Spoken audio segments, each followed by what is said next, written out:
Kehilangan arah dan tujuan hidup. Perkenalkan, nama gue Yusuf Dio,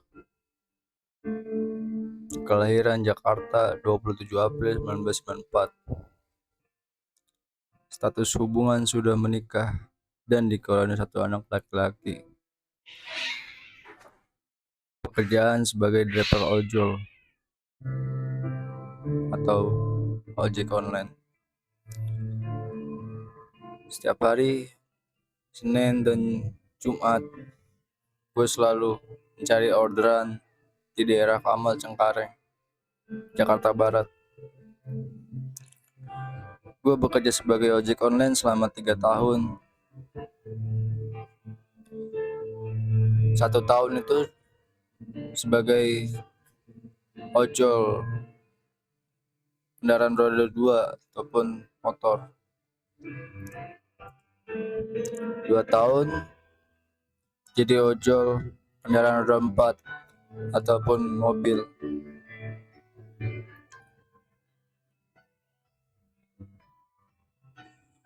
Gue senang dengan pekerjaan ini, dalam kurung ojol, karena kerjanya pada waktu, dalam kurung part time, dan waktunya fleksibel.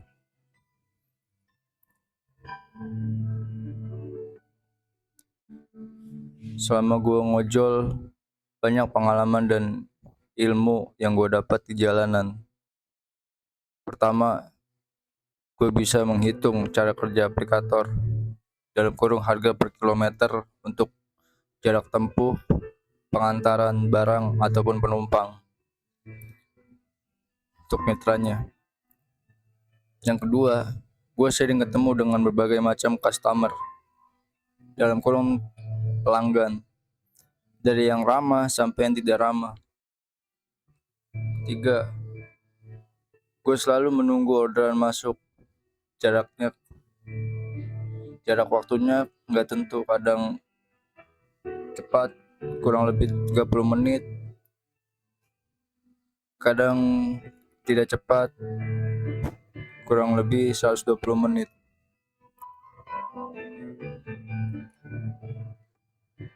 Sini banyak pengalaman suka duka gue jadi ojol. Dari dipandang sebelah mata sama orang di sekitar, khususnya keluarga gue sendiri. Tapi gue tetap konsisten dan acuh dengan pandangan mereka. Karena prinsip hidup gue, selama gue nggak ngerugiin mereka, gue bakal anggap pandangan mereka cuma jadi motivasi buat hidup gue lebih baik. Seiring berkembangnya zaman, persaingan taksi online makin pesat berkembang dan makin banyak pilihan untuk konsumen ataupun customer. Contoh taksi online dari Vietnam, Sun Shem, jadi kompetitor baru di dunia taksi online. Gue banyak mencoba hal baru seperti jadi konten kreator di berbagai platform media sosial seperti YouTube, Facebook Pro, Instagram, dan TikTok, tapi nggak konsisten, jadi sulit untuk berkembang. Alasan nggak konsisten karena beberapa faktor. Faktor utamanya karena belum menghasilkan cuan ataupun uang. Gue tahu segala sesuatu tuh nggak mudah buat dicapai, tapi karena tuntutan hidup, akhirnya dunia perkontenan gue kesampingkan. Pernah dulu gue punya channel YouTube yang namanya Hyper Musik Akustik. Sempat berkembang karena hasil subscriber itu hasil dari gotong royong, dalam tanda kutip ataupun dalam kurung, saling subscribe di sebuah grup WhatsApp sesama satu dan sesama lainnya. Dan udah pernah dimonetisasi, tapi karena gue salah langkah, gak murni buat dapetin subscriber dalam kurung pengikut, dan gue pakai jasa kerja jam tayang buat memenuhi syarat 3000 jam tayang. Akhirnya gue nggak lanjutin tuh channelnya karena dismonetisasi. Karena gue sempet kehilangan ide pas udah dimonetisasi untuk ngumpulin dolar. Setahu gue buat ngumpulin dolar itu maksimal $100, dan gue udah bingung, kehilangan ide buat konten. Akhirnya gue dismonetisasi karena gue posting ulang video bola yang udah ada di Twitter. Seiring berjalannya waktu,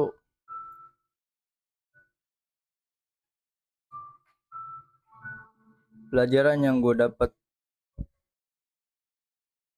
mending konten itu murni, dalam tanda kurung subscribernya organik, jadi direkomendasi oleh algoritma platform tersebut, contohnya YouTube.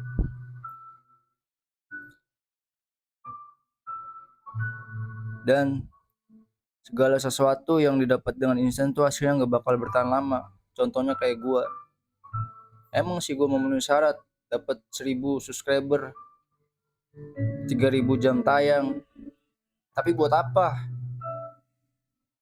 Pas sudah dimonet, gue kebingungan buat ngisi konten gue, buat ngumpulin dolar untuk dapetin AdSense. Karena jadi konten creator tuh nggak mudah, banyak hinaan, cacian, makian dari orang-orang terdekat. Emang segala sesuatu itu butuh perjuangan, tapi sekuat apapun kita buat ngejalanin itu, pasti ada rasa sedih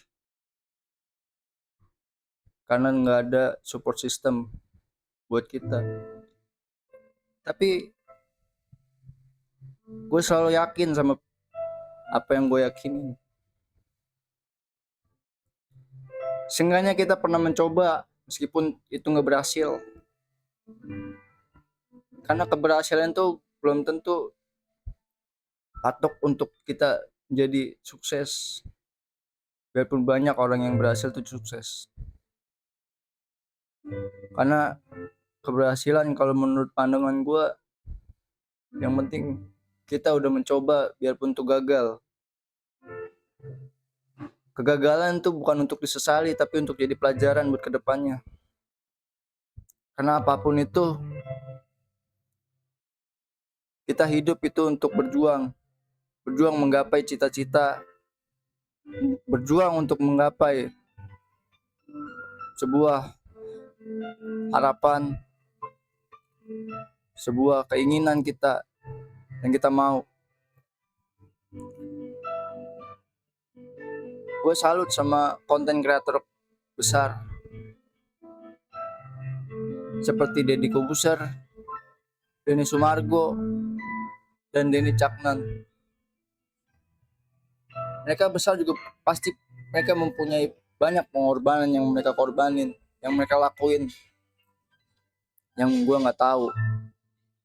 Dan mereka juga mungkin konsisten untuk membuat konten.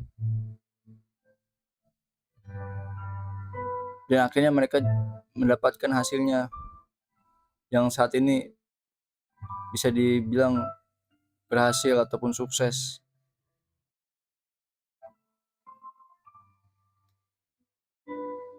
Intinya kita harus mencoba segala sesuatu yang kita belum tahu, biar kita tahu dan kita bisa belajar dari hal tersebut.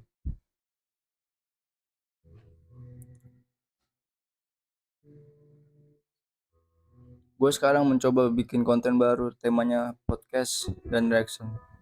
Tapi progresnya lambat karena susah buat cari narasumber yang sesuai budget. Tapi masih banyak alasan lainnya. Tapi sekarang gue nggak terlalu berambisi seperti dulu. Gue yakin kalau memang rezeki gue ada di perkontenan ini, insya Allah pasti suatu saat nanti akan tercapai meskipun gak secepat yang gue mau. Karena sekarang persaingan di dunia konten kreator tuh semakin ketat, sama kayak di taksi online. Banyak kreator besar, contohnya seperti yang gue sebut tadi, yang dengan sangat mudah buat naikin subscriber, viewer. Mungkin gue terlalu naif buat mengambil kesimpulan itu, tapi faktanya memang begitu.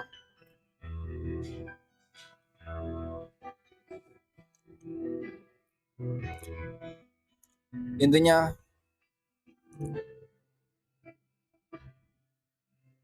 buat para konten kreator pemula, kalian coba aja apa yang kalian yakinin. Meskipun gagal, kalian harus coba lagi. Karena segala sesuatu tuh nggak ada yang mustahil kalau kita yakinin. Kalau di dalam agama itu pun kayak, jika Tuhan udah berkehendak, kita nggak bisa buat berbuat apa-apa. Karena kehendak yang mutlak itu ada di tangan Tuhan. Manusia itu hanya bisa mencoba dan berdoa, berusaha. Allah dalam tanda kurung Tuhan yang Maha Esa itu punya kehendak.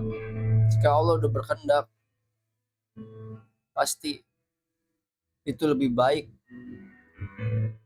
kehendaknya itu buat kita sebagai manusia.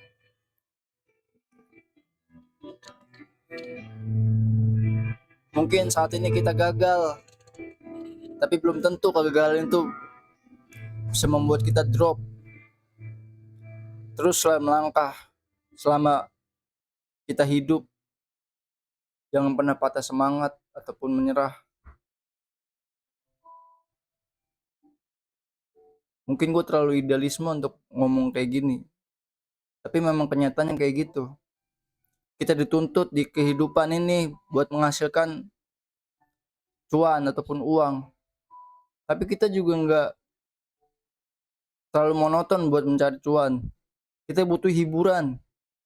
Contohnya kayak konten kreator, konten itu termasuk hiburan buat kita para konten kreator, karena kita bisa menuangkan ide-ide yang ada dalam pikiran kita jadikan konten dan kita sebarluaskan di platform media sosial.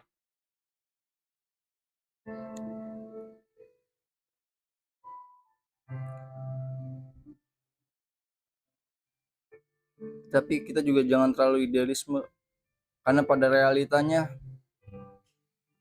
yang berbicara tuh uang. Uang memang punya kuasa di dunia ini, tapi uang nggak bisa membeli ide kita. Ide kita bisa kita jadikan uang juga apabila kita sudah dimonetisasi ataupun dapat AdSense dari platform media sosial kita.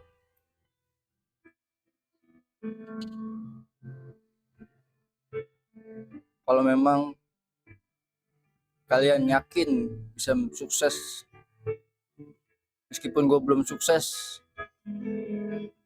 di perkontenan, di dunia perkontenan, tapi seenggaknya kita udah mencoba.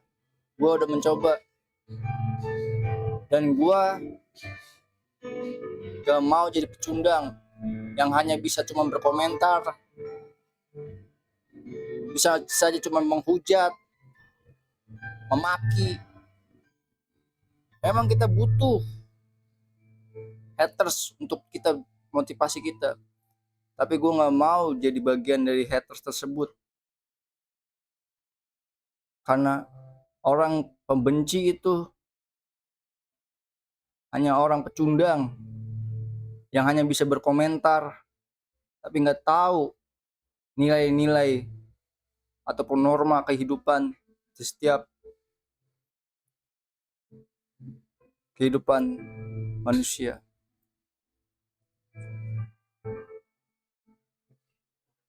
Gue di sini cuman berbicara atas pengalaman gue pribadi. Kurang lebihnya, kalau ada kesalahan dalam omongan ataupun dalam kata-kata yang gue sebutin tadi, gue mohon maaf. Terima kasih udah mau dengerin apa kata hati yang gue tuangin di konten ini. Semoga dari pengalaman ini ataupun pengalaman gue pribadi bisa menjadi motivasi buat kalian. Terima kasih. Sampai jumpa.